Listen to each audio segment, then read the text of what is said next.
Togo Info, le Togo à votre portée.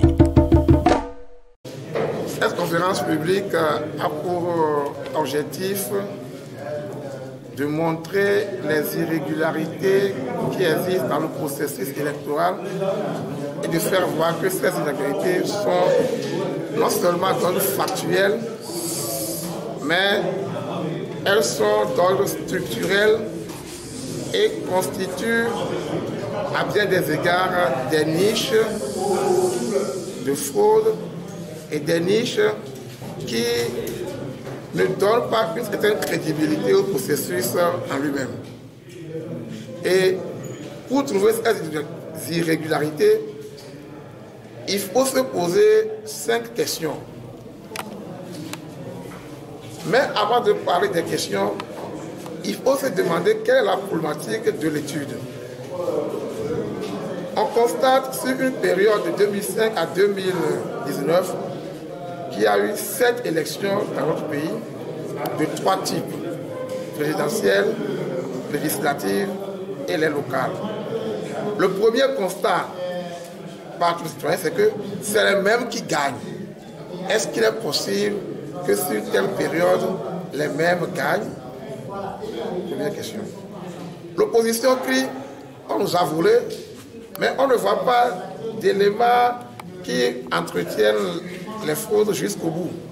Alors nous nous sommes demandé, est-ce qu'il faut parler plus en profondeur pour voir est-ce qu'il y a des irrégularités qui sont constitutives du processus électoral? C'est ce que nous avons fait en répondant à cette question. La première question, qui organise les élections?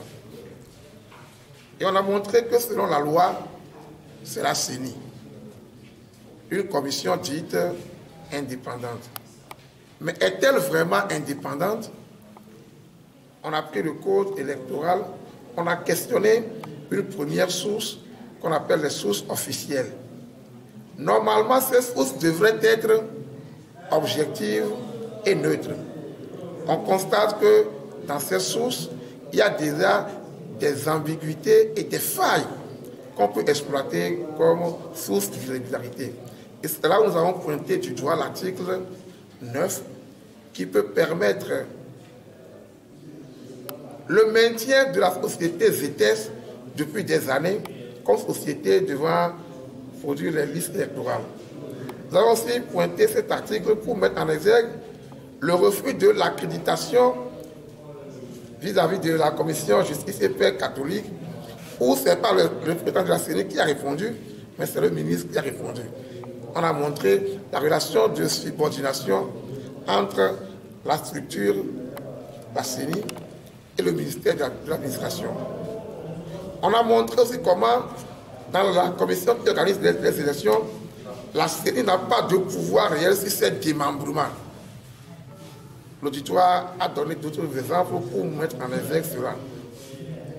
Donc déjà, on voit que la structure qui organise comporte déjà dans le code qui lui donne droit des failles et des irrégularités.